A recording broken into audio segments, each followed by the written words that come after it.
सभी का मैं हूं आपके साथ तान्या वर्मा। तो चलिए शुरुआत करते हैं उत्तराखंड के इस खास बुलेटिन की। उत्तराखंड के चमोली में हुए हिमस्खलन में माड़ा गांव में 55 मजदूर फंस गए थे। मजदूरों के बचाने के लिए रेस्क्यू अभियान चलाया जा रहा है। अब तक 50 मजदूरों का रेस्क्यू कर लिया गया है। हालांकि रेस्क्यू किए गए 50 में से 4 मजदूरों की मौत हो गई। वहीं फंसे हुए 5 मजदूरों को बचाने के लिए रेस्क्यू अभियान चलाया जा रहा है। एक बड़ी खबर सामने आ रही है। आपको बता दें कि मजदूरों को बचाने के लिए आईबेक्स ब्रिगेड की बचाव टीम के नेतृत्व में अभियान चलाया जा रहा है। सड़कें अवरुद्ध होने के कारण लोगों को निकालने के लिए कुल 6 हेलीकॉप्टर तैनात किए गए हैं। बता दें कि हिमस्खलन की इस घटना में 4 मजदूरों की दर्दनाक मौत हो गई है।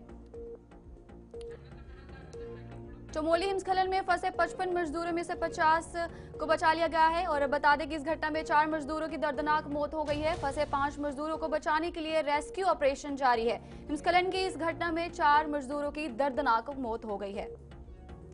एक बड़ी खबर सामने आ रही है। बता दें कि हेलीकॉप्टर में भारतीय सेना विमान के 3 चीता हेलीकॉप्टर, वायुसेना के 2 चीता हेलीकॉप्टर भी शामिल किए गए हैं। वहीं रेस्क्यू अभियान में एक नागरिक हेलीकॉप्टर को भी शामिल किया गया है।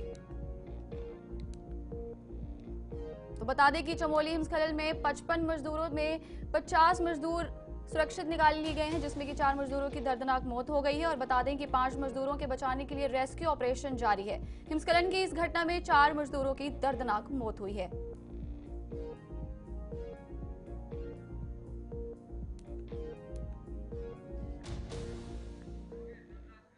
तो चलिए हमारे संवाददाता धनराज गर्ग हमारे साथ ज्वाइन कर चुके हैं। धनराज, मैं आपसे जानना चाहूंगी कि वर्तमान में अभी जो रेस्क्यू अभियान चलाया जा रहा है उसकी स्थिति क्या है? कितने जो मजदूर हैं फिलहाल बचा लिए गए हैं और कितने अभी भी वहां फंसे हुए हैं?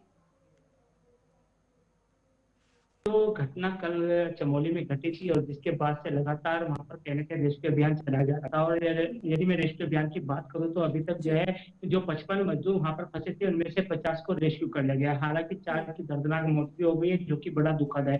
और इसके जी। साथ ही देखिए कि बाकी जो कहा जाए कि जो मजदूर वहां पर फंसे हुए थे उनको रेस्क्यू किया गया था, जिसमें से कुछ सुरक्षित हैं। लेकिन वही अभी भी 5 मजदूर कहने के वहां पर फंसे हुए हैं, जिसके लिए लगातार जो रेस्क्यू ऑपरेशन है वो लगातार जारी है। और आपने देखा होगा कि मुख्यमंत्री पुष्कर धामी भी खुद धरातल पर पहुंचे थे और धरातल पर पहुंचकर उन्होंने पूरा जो रेस्क्यू अभियान चल रहा है उसकी समीक्षा भी की थी। और इसके साथ ही अधिकारियों को निर्देश भी दिए थे कि जो मजदूर वहां पर फंसे हैं उनको जल्द से जल्द निकाला जाए।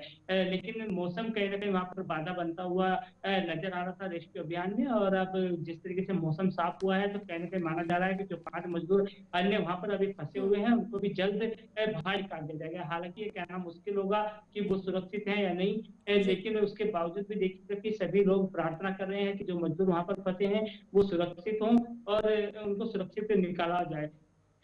जी। लेकिन देखिए कि जो रेस्क्यू अभियान है वो लगातार वहां पर जारी है। तमाम जो अधिकारी हैं वो भी मौके पर मौजूद हैं। जी। धनराज, बताइएगा जो घायल मजदूर हैं उन्हें किस हॉस्पिटल में भी रेफर किया गया है? उनका इलाज कहाँ जारी है?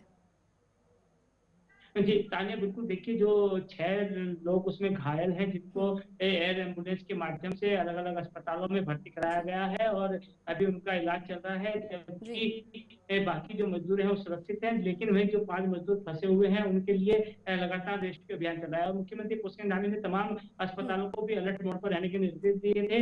और तमाम देखा भी जा रहा है कि जो अस्पताल है तमाम अस्पताल कहीं ना कहीं अलर्ट मोड पर भी है, ताकि यदि उनके यहाँ कोई इस तरह का मरीज आता है तो उसका तुरंत इलाज कराया जाए। और इसको देखते हुए कह रहे हैं मुख्यमंत्री पुष्कर धामी लगातार एक्शन मोड में भी नजर आ रहे हैं, लगातार बैठकें भी हम्म। अधिकारियों के साथ कर रहे हैं। और अभी मुख्यमंत्री पुष्कर धामी चमोली से वापस लौटे तो उसके बाद वो मीडिया से रूबरू हुए और उन्होंने साफ तौर पर कहा कि जिस तरीके का अभियान सेना ने वहां पर चलाया है वो बड़ा ही सराहनीय अभियान चलाया है। क्योंकि आप देखिएगा कि 55 लोगों में से 50 का रेस्क्यू कर लिया गया है और 5 अभी भी कहीं ना कहीं निकालने के लिए हम्म। बाकी हैं, उनको भी जल्द ही निकाला जाएगा। ठीक है धनराज, मुझे ये बताइएगा कि रेस्क्यू अभियान में जो हेलीकॉप्टर शामिल किए गए हैं उनकी संख्या कितनी है? बिल्कुल ताने, देखिए जो हेलीकॉप्टर की यदि मैं बात हम्म। करूँ तो तमाम तरह की जो सेना है वो वहाँ पर लगी हुई है। चाहे मैं एयरफोर्स की बात करूँ या हम्म। अन्य टीमों की बात करूँ, आईटीबीपी की टीम वहाँ पर लगी हुई है। कई हेलीकॉप्टर भी वहाँ पर लगाए गए हैं ताकि किसी भी जो मजदूर वहाँ से निकलने वाला है उसको किसी भी तरह की दिक्कत ना हो। एयर एम्बुलेंस वहाँ पर लगाई गई है ताकि यदि इस तरह की गंभीर हालत हो तो उसको तुरंत ही एयर एम्बुलेंस कर अस्पताल तक पहुंचाया जाए और किसी भी तरह योजना हो, उसके लिए तमाम तरह की जो व्यवस्थाएं हैं वो वहां पर की गई है। हालांकि एक मुख्यमंत्री पुष्कर धामी ने जो डॉक्टरों की टीम है वो मौके पर भी पहुंचाई है, वो डॉक्टरों की टीम मौके पर भी है, जो कि वहां से निकलने वाले मजदूरों का तुरंत ही चेकअप कर रहे हैं। यदि उनको ज्यादा दिक्कत है तो उनको तुरंत एम्बुलेंस कर कहीं ना कहीं अन्य अस्पतालों में भर्ती कराया जा रहा है। और आप देखिएगा कि अब मात्र कुछ ही समय बचा है कि जो 5 मजदूर अंदर फंसे हैं वो भी जल्दी उनको भी निकाला जाएगा, ताकि जो कहा जाए कि जो पूरा ऑपरेशन है उसको सफल तरीके से पूरा किया जा सके। रेस्क्यू अभियान में जो टीमें शामिल हैं उन्हें किन चुनौतियों से गुजरना पड़ रहा है, क्या चुनौतियां उनके सामने इस समय हैं? बिल्कुल तानिया, देखिए पहाड़ी क्षेत्र है और पहाड़ी जी। क्षेत्र में लगातार जो मौसम है वो भी कहीं ना कहीं बाधा बनता हुआ नजर आ रहा है। तो इस तरीके से देखा जाए तो तमाम तरह की जो चुनौतियां हैं, प्रशासन की बात करें या जो रेस्क्यू टीमें लगी हम्म। हुई हैं वो उनकी बात करें तो कहीं ना कहीं उनके सामने चुनौती जरूर है, लेकिन उस सब चुनौती से निपटते हुए, उनका सामना करते हुए कहीं ना कहीं जो रेस्क्यू टीम में जो अधिकारी और कर्मचारी लगे हैं और लगातार रेस्क्यू अभियान चला है, क्योंकि 170 से भी अधिक जो सेना के जवान हैं वो इस रेस्क्यू अभियान में लगे हैं और लगातार वो सभी चुनौतियों को पार पाते हुए कहीं ना कहीं पूरा रेस्क्यू अभियान चला जा रहा है। और उसी का परिणाम है कि अभी तक जो है 50 मजदूरों को रेस्क्यू कर लिया गया है। सिर्फ 5 मजदूर वहां पर रेस्क्यू के लिए बचे हैं, उनको भी जल्दी रेस्क्यू कर बाहर निकाल दिया जाएगा। जी, तमाम जानकारी के लिए धन्यवाद। धनराज गर्ग हमें अपडेट कर रहे थे। बता दें कि रेस्क्यू अभियान फिलहाल जारी है, जिसमें कि 50 मजदूरों का रेस्क्यू कर लिया गया है, जिनमें 4 मजदूर जो हैं वो उनकी मौत हो गई है। फिलहाल रेस्क्यू ऑपरेशन अभी भी जारी है। तो चलिए अब आगे हम बढ़ चलेंगे। चमोली में माना गांव के निकट चल रहे रेस्क्यू ऑपरेशन के निरीक्षण के बाद मुख्यमंत्री पुष्कर सिंह धामी ने आपदा कंट्रोल रूम देहरादून में प्रेस वार्ता की। इस दौरान मुख्यमंत्री ने माना गांव में चल रहे रेस्क्यू ऑपरेशन की जानकारी मीडिया से साझा की। मुख्यमंत्री ने कहा कि प्रधानमंत्री और केंद्रीय गृह मंत्री के मार्गदर्शन में केंद्र सरकार द्वारा भी बचाव कार्य में पूरा सहयोग मिल रहा है। हमारी डबल इंजन सरकार हर परिस्थिति में नागरिकों के साथ मजबूती से खड़ी है। और इसके अलावा सीएम ने क्या कुछ कहा है, आइए देखते हैं। 55 में से जब खोजबीन शुरू हुई तो कल रात्रि तक, देर रात्रि तक 33 लोगों को रिकवर कर लिया गया। उनको सुरक्षित स्थानों पर ले जाया गया, हॉस्पिटल ले जाया गया। और आज प्रातःकाल 14 लोग और सवेरे खोज लिए गए, उनको बचा लिया गया और सब मिलाकर 48 लोग अब हो गए हैं। 48 लोगों को अभी तक ट्रेस कर लिया गया है। बाकी बचे हुए 7 लोग, उनको भी बचाने के लिए हर प्रकार की वहां पर प्रयास किए जा रहे हैं। मैं भी वहीं पर अभी वहां से होकर आया हूं। चुनौतीपूर्ण है क्योंकि बर्फबारी अत्यधिक हो गई है। उस क्षेत्र के 5 से ज्यादा ब्लॉकों में बिजली भी नहीं है, बिजली का संपर्क भी कट गया है, सैटेलाइट का इंटरनेट भी नहीं है, दूरभाष भी अभी नहीं हो पा रहे हैं। वहां पर जल्दी से जल्दी हम लोगों ने अभी यहाँ पर मीटिंग की है, आपस में बात की है कि जल्दी से जल्दी वहां पर एंटीना स्थापित किया जाएगा, जिससे कि लोगों को जो है वहां पर उनसे आसपास के गांव से लोगों से लगातार संपर्क स्थापित हो। वो सब काम किए जा रहे हैं। 200 से अधिक लोग लगातार रेस्क्यू अभियान में अपना योगदान कर रहे हैं, बचाव में लगे हुए हैं। इसमें सेना के लोग हैं, आईटीबीपी के हैं, एनडीआरएफ के हैं, बीआरओ है, आपदा प्रबंधन के लोग हैं, अग्निशमन वाले हैं, हमारी पुलिस है, खाद्य विभाग के लोग हैं, स्वास्थ्य विभाग के लोग हैं, वायुसेना, थल सेना, सभी उस पर अपना काम कर रहे हैं। हेलीकॉप्टर भी पर्याप्त मात्रा में है। लगभग 23 के आसपास लोगों को, जो 47-48 लोग हैं, उनमें से 23 लोगों को अभी तक वहां से माड़ा से जोशीमठ लाया जा चुका है और उनको हॉस्पिटलों में भर्ती कराया गया है। कुछ लोगों की हालत थोड़ा सा ज्यादा, चूंकि रात भर ठंड के कारण से, उसके कारण से एवलांच में आसपास अपने को बचाने के समय चोट भी लगी है, लेकिन फिर भी अधिकांश लोग अभी ठीक हैं। और जो बचे हुए 7 लोग हैं उनको भी जल्दी ही निकालने के लिए युद्ध स्तर पर काम किया जा रहा है। यहाँ से भी सभी तैयारियां की गई हैं। एमआई हेलीकॉप्टर भी हमारे तैनात है। मौसम जैसे ही ठीक होता है, क्योंकि माड़ा का जो बड़ा वाला हेलीपैड है वो उसमें काफी ज्यादा बर्फ जमी हुई है, छोटे से ऑपरेशन किया जा रहा है। और माननीय प्रधानमंत्री जी ने भी आज प्रातःकाल पूरे रेस्क्यू अभियान से लेकर पूरी घटना की जानकारी ली है और पूरे प्रदेश के बारे में भी ली है और हर संभव उन्होंने सहायता के लिए कहा है ताकि समय में या इस प्रकार की जो रिसर्च करते हैं जैसे बलिया इंस्टीट्यूट हैं, अन्य इंस्टीट्यूट हैं, उनको भी वहां पर भेजेंगे, वो भी अपना एरियल सर्वे करेंगे जिससे कि आगे जो है किसी प्रकार की कोई हानि न हो जहाँ भी ज्यादा बर्फ जमी है और जो हमारे पर्यटक भी आए हुए हैं। मुख्यमंत्री धामी ने चमोली में माना गांव के निकट चल रहे रेस्क्यू ऑपरेशन के निरीक्षण के बाद आपदा कंट्रोल रूम देहरादून में अधिकारियों से बैठक की। इस दौरान उन्होंने बचाव कार्य में जुटे सैन्य अधिकारियों एवं प्रशासनिक टीमों से विस्तृत जानकारी प्राप्त कर आवश्यक दिशा निर्देश दिए। उन्होंने कहा कि सरकार संकट की इस घड़ी में प्रभावितों की हर संभव सहायता के लिए पूरी तरह प्रतिबद्ध है और प्रभावित श्रमिकों की सुरक्षा हमारी सर्वोच्च प्राथमिकता है। प्रशासन, सेना और एसडीआरएफ की टीमें लगातार राहत कार्यों में जुटी हुई है।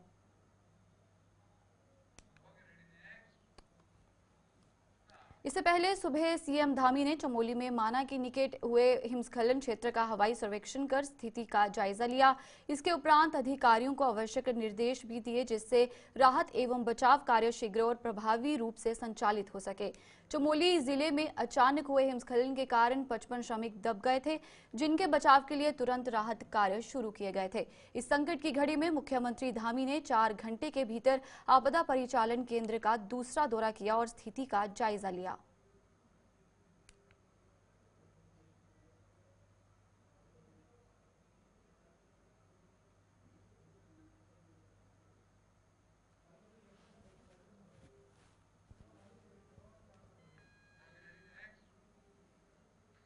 देहरादून जिलाधिकारी सविन बंसल ने नंदा सुनंदा प्रोजेक्ट के तहत चयनित बालिकाओं को चेक वितरित किए। जिलाधिकारी का कहना है कि हाल ही में सीएम धामी के प्रेरणा से नंदा सुनंदा योजना शुरू की गई है। योजना का उद्देश्य ड्रॉप आउट किए गए बालिकाओं को जो आर्थिक तंगी और पारिवारिक कारणों से अपनी पढ़ाई पूरी नहीं कर पाए और उनकी इच्छा है कि वो अपने परिवार को आर्थिक रूप से मजबूत कर सके और आगे पढ़ना चाहते हैं तो जिला प्रशासन उनके साथ सदैव खड़ा है। इसके लिए समिति का गठन किया गया है और पॉलिसी के तहत जैसे जैसे बालिकाओं का चयन होगा जाएगा तो कोशिश रहेगी कि कोई भी बालिका पढ़ाई से वंचित ना रहे। प्रथम चरण में 7 बालिकाओं की फीस सबमिट कर दी गई है और आज 3 बालिकाओं का कमेटी द्वारा चयन किया गया है। आने वाले समय में इस योजना से 20 बालिकाएं और लाभान्वित होंगी।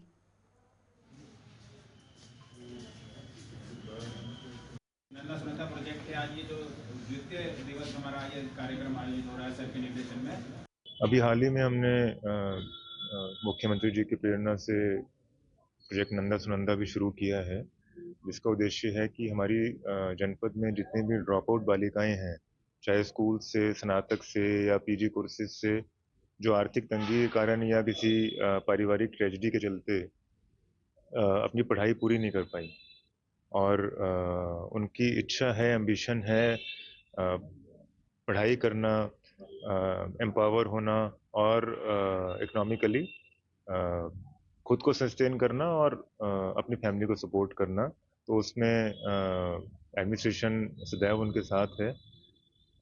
फंड के सोर्सेज को मोबिलाइज करना, चाहे वो हम CSR से करें या जो हमारी प्रचलित स्कीम्स हैं उनको हम मॉडिफाई करें या फिर अपने जो हमारे अन्य सोर्सेज हैं, राइफल क्लब एंड ऑल, हमने उसी को क्लब करते हुए एक पॉलिसी भी डिवाइस की है।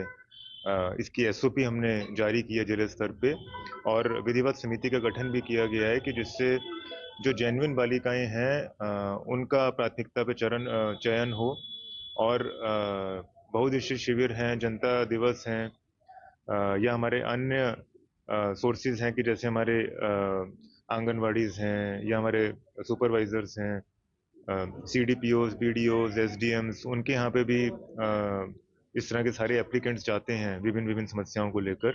तो उन सबको कमेटी में डाल के सारी एप्लीकेशंस को स्ट्रीमलाइन किया गया और सोर्स किया गया और जैसा पॉलिसी में हमने प्रोविज़न किया है कि जैसे जैसे हमारी बालिकाओं का चयन होता जाएगा, चाहे हफ्ते में हम 2 बालिकाओं को एम्पावर करें या एक को करें या 5 को करें, लेकिन ये एक कंटिन्यूस स्ट्रीक है, कंटिन्यूस हमारा ये स्कीम है, ये चलती रहेगी और हमारा उद्देश्य ये रहेगा कि कोई भी बालिका संसाधनों के अभाव में पढ़ाई से वंचित ना रहे।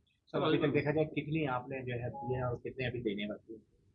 अभी प्रथम चरण में 7 बालिकाओं को उनकी फीस सब कुछ सबमिट कर दी गई थी और जो कोर्सेज वो करना चाहती थी, जहाँ पे भी उनकी इच्छा थी, उनका वहाँ पे दाखिला हो चुका है और उनकी पढ़ाई रिज्यूम हो गई है।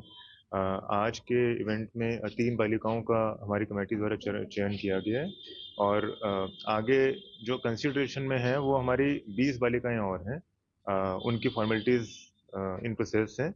जो हमारी कमेटी की रिपोर्ट्स लगती हैं, कुछ उनके घर की विजिट होती है, इकोनॉमिक और सोशल बैकग्राउंड देखी जाती है, तो आगे 20 बालिकाओं का हमारा और प्रस्तावित है। तो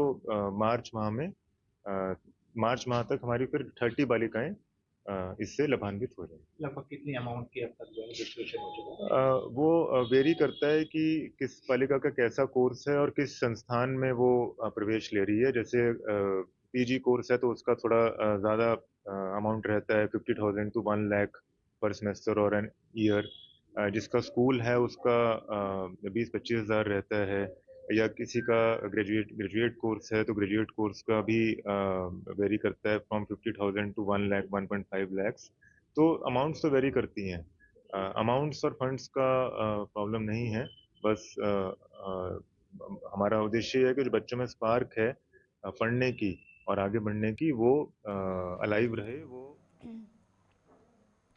हरिद्वार में नाम बदलकर महिला को धोखे में रखकर शादी का झांसा देकर पिछले 1 साल से दुष्कर्म करने तथा सच्चाई सामने आने पर धर्म परिवर्तन के लिए दबाव डालकर अपहरण करने का मामला प्रकाश में आया है, जिसके बाद हरिद्वार के कनखल पुलिस ने पीड़िता की तहरीर पर आरोपी के खिलाफ मुकदमा दर्ज कर गिरफ्तार कर लिया। पुलिस ने आरोपी को मेडिकल के बाद न्यायालय में पेश करने की बात कही है। थाना क्षेत्र निवासी एक महिला ने बीती गुरुवार को थाने में पीड़िता ने तहरीर देकर शिकायत की थी। बताया था कि पिछले 1 साल से अपना नाम हर्ष बताने वाला व्यक्ति उसको शादी करने का झांसा देकर दुष्कर्म करता रहा है। 2 माह पूर्व ही उसको मालूम हुआ कि व्यक्ति ने उसको धोखे में रखकर अपना नाम हर्ष बताया है, जबकि उसका असली नाम अफसान है। इसलिए महिला ने उससे शादी करने से इनकार कर दिया। थाना कनखल में पुलिस को कल एक मामला संज्ञान में आया था, जिसमें एक पीड़िता को शादी का झांसा देके उसके साथ रेप किया गया और बाद में शादी के लिए दबाव बनाने के लिए धन परिवर्तन की भी बात इसमें संज्ञान में आई थी। पुलिस ने तत्काल इसमें अभियोग पंजीकृत करते हुए आरोपी और उनको जो प्रश्रय देने वाले हैं के खिलाफ कार्रवाई की है। आरोपी को तत्काल अरेस्ट किया गया है, उसको अभी न्यायिक परीक्षा में भेजा जा रहा है और जो पीड़िता है उसके बयान अभी 164 के कराए जा रहे हैं। जो भी उसको सुरक्षा की जरूरत होगी पुलिस उसको तत्काल कराएगी और जो भी लोग इसमें सम्मिलित हैं, जिनके द्वारा भी इस प्रकार की घटना की गई है, उनके खिलाफ सख्त पुलिस कार्रवाई करेगी और इसके लिए जो भी अधीनस्थ है उनको मेरे द्वारा निर्देशित किया गया है और न्याय को हम लोग इसमें जो भी जरूरी होगा न्याय के लिए वो संपूर्ण। कितने लोग गिरफ्तार हुए सर? अभी इसमें एक जो पीड़ित है वो अरेस्ट हुआ है, बाकी उसको प्रश्रय देने वाले भी हम लोगों के द्वारा राउंड ऑफ किए गए हैं। मंगलोर वासियों को कूड़े से निजात दिलाने के लिए अब नगर पालिका परिषद ने 5 और टेम्पो की खरीदारी कर मंगलोर को क्लीन और ग्रीन बनाने का वादा पूरा करने के लिए कदम उठाया है। पालिका अध्यक्ष मोहिउद्दीन ने कहा है कि जनता से किए गए वादों को पूरा करने का वे हर संभव प्रयास करेंगे और मंगलोर नगर पालिका को स्वच्छ व सुंदर बनाएंगे। पूर्व पालिका अध्यक्ष इस्लाम चौधरी ने भी इसे एक अच्छा कदम बताया है। देखिए, हमने शपथ ग्रहण के बाद एक नारा दिया था, क्लीन मंगलोर ग्रीन मंगलोर। उसी को आगे बढ़ाते हुए आज हमने 5 सफाई के लिए टेम्पो खरीदे हैं। आज उनका उद्घाटन था। आज हम उनको शहर के अंदर सफाई के लिए उतार देंगे। तो सफाई व्यवस्था पे हमारा पूरा ध्यान है और सफाई व्यवस्था के लिए हम हर संभव प्रयास करेंगे। आज ये उसी कड़ी में आज ये हमारा प्रयास है। 5 टेम्पो हमने कस्बे की सफाई के लिए लिए हैं। कस्बे की सफाई का पूरा ध्यान रखा जाएगा, किसी भी तरह की कोई कमी नहीं आने दी जाएगी। हमने अतिक्रमण के लिए देखिए अनाउंसमेंट करा दिया है, लोगों को हमने लोगों तक बात पहुंचा दी है। अगर कुछ नहीं होता तो फिर उस पर कार्रवाई की जाएगी, एक्शन लिया जाएगा। हमने उनकी रिपेयरिंग शुरू करा दी है और कुछ रिपेयर हो भी गए हैं और 25 फ्रिज हमने और मंगाने के लिए बोर्ड में प्रस्ताव पास कर दिया। वो भी जल्द ही आपके लिए शहर के लोगों के लिए अवेलेबल हो जाएंगे। काम भी पब्लिक की डिमांड के अनुसार किया जाएगा, ऐसे किया जाएगा। तो बेचारे मजबूरी में आ ही जाते हैं, कोई नहीं, फिर भी उस पर ध्यान दिया जाएगा। पब्लिक की सुविधा के अनुसार ये अतिक्रमण पे कार्रवाई की जाए, क्या अति होना नहीं चाहिए। इससे सफाई व्यवस्था के लिए कार्य कर रहे हैं चेयरमैन साहब। नगर पालिका का बोर्ड जो नया आया, सफाई की तरफ उनका पूरा ध्यान, और ऊपर वाले से अभी फर्क दिख भी रहा होगा और जल्दी ही साफ सफाई को और दुरुस्त किया जाएगा। 10 रिक्शा और मंगा तो एक दिन में तो कोई चीज हो जाने की रिक्शा और मंगाई जा रही है। तो अब धीरे धीरे जो भी चीजें, जो समस्या है वो सामने आ रही, उनका निस्तारण धीरे धीरे। विधानसभा क्षेत्र के तराई पश्चिम वन प्रभाग के पतरामपुर रेंज के मुकोनिया बीट से चंद कदमों की दूरी पर अमानगढ़ वन प्रभाग में एक नर हाथी की करंट लगने के कारण मौत हो गई। सूचना पर वन विभाग में हड़कंप मच गया। उत्तर प्रदेश के वन विभाग के आला अधिकारी मौके पर पहुंच गए और घटना की जांच में जुट गए। वन संरक्षक रमेश चंद्र ने बताया कि रात में किसी समय हाथी खेतों की तरफ आ गया और बिजली के खंभे के पास पहुंचा और खंभा गिरने से बिजली के तारों में उलझ गया। इस दौरान करंट लगने से उसकी मौत होना प्रतीत हो रहा है। जंगल से निकल के आया है और खेतों से होके, जैसा देखने से पता चल रहा है, ये खंबे के पास पहुंचा है और शायद इसी के द्वारा खंबे में ठोकर मारी गई या किसी कारण से, ये तो हम स्पष्ट नहीं कह सकते, लेकिन वहीं खंबा गिरने से फिर बिजली के तारों में उलझ जाने से इसकी करंट से मौत होना प्रतीत हो रहा है अभी। और ये नर हाथी है, इसकी आयु लगभग। श्रीदेव सुमन उप जिला चिकित्सालय नरेंद्र नगर में गैर संचारी रोगों की दीर्घकालिक बीमारियों को नियंत्रित करने के लिए 20 फरवरी से 31 मार्च तक डॉक्टरों की टीम द्वारा कार्यक्रम चलाया जा रहा है और इस कार्यक्रम के तहत रोगियों की बीमारी की विस्तृत जांच की जा रही है।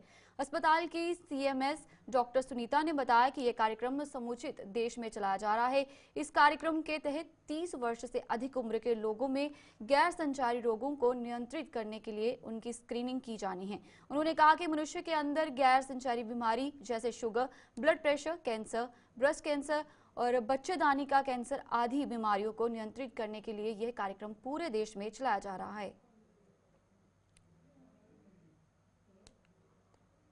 ये हमारी भारत सरकार द्वारा चलाया जा रहा कार्यक्रम है। ये नॉन कम्युनिकेबल डिजीज़ हैं, जो गैर संचारी बीमारियां हैं, जैसे कि ब्लड प्रेशर, शुगर, कैंसर, मतलब बच्चेदानी की मुंह का कैंसर, ब्रेस्ट का कैंसर, ओरल कैंसर। तो इनको सही समय पर डायग्नोज करने के लिए ये प्रोग्राम चलाया जा रहा है। ये प्रोग्राम जो है 30 साल से ऊपर के जितनी भी जनसंख्या है, ये पूरे भारत में ही चलाया जा रहा है प्रोग्राम। और अब क्योंकि हम उत्तराखंड में हैं, तो उत्तराखंड में 30 साल से लेके ऊपर के जितने भी जनसंख्या है उनकी स्क्रीनिंग होनी है, सभी की, ये पता लगाने के लिए कि कहीं उनको ब्लड प्रेशर की बीमारी तो नहीं है, शुगर की बीमारी तो नहीं है। बहादुराबाद पुलिस के साथ हुई मुठभेड़ में नोट 2 गुना करने वाले गिरोह के 2 सदस्य गिरफ्तार हुए हैं, जिसमें कि एक अभियुक्त के पैर में गोली लगी है। दोनों संदिग्ध पैसा डबल करने का झांसा देकर लोगों को बहला फुसलाते हैं। दोनों बदमाशों के कब्जे में से एक तमंचा, 500 रुपए के कुल 2 लाख रुपए के नकली नोट व वाहन स्विफ्ट डिजायर बरामद की गई। घायल बदमाश को प्राथमिक उपचार के बाद जिला अस्पताल हरिद्वार रेफर किया गया। अभियुक्त ने अपना नाम जुल्फकार पुत्र अल्लाह रखा, निवासी ग्राम कुन्हारी थाना लक्सर व नसीम पुत्र निसार उम्र 32 वर्ष निवासी ग्राम पिपली थाना लक्सर बताया है। बहादुराबाद थाना क्षेत्र में अभी एक मुठभेड़ हुई है, जिसमें इसका पूर्व में पुलिस के द्वारा एक सूचना हमें मिली थी कि ये जो 2 व्यक्ति हैं, ये कलेर क्षेत्र में नकली नोट बेसिकली कारोबार में लगे थे और कलेर क्षेत्र में उस पैसों को डिलीवरी करने के लिए जा रहे थे। पुलिस को सूचना प्राप्त हुई थी। बहादुराबाद पुलिस और सांतरसा के पास में इनको चेकिंग के दौरान रोकने की कोशिश की गई। जो इनके द्वारा गाड़ी के पोल से टकरा के इन्होंने भागने की कोशिश करी। पुलिस ने भर्ती केंद्र पुलिस लाइन चंपावत में आयोजित जनपदीय पुलिस, पीएससी, आईआरबी यानी कि पुरुष और की सीधी भर्ती की शारीरिक मानक दक्षता परीक्षा को 28 फरवरी को भर्ती वर्षा होने के कारण स्थगित कर दिया गया था। और एसपी चंपावत अजय गणपति ने बताया है कि जिन अभ्यर्थियों की 28 फरवरी को शारीरिक दक्षता परीक्षा की तिथि निर्धारित थी, उनकी शारीरिक मानक दक्षता परीक्षा 2 मार्च को संपन्न कराई जाएगी और अन्य अभ्यर्थियों की शारीरिक मानक दक्षता परीक्षा निर्धारित तिथि पर ही कराई जाएगी। एसपी ने कहा कि संबंधित अभ्यर्थियों को आज यानी कि कल 2 मार्च को प्रातः 7 बजे तक भर्ती केंद्र पुलिस लाइन जनपद चंपावत में उपस्थिति होना सुनिश्चित करें। नमस्कार। उत्तराखंड पुलिस भर्ती में जो शारीरिक दक्षता परीक्षा चंपावत पुलिस लाइन में चल रही थी, इसमें आज दिनांक 28 फरवरी 2025 को तेज बारिश की वजह से आज की भर्ती स्थगित कर दी गई है।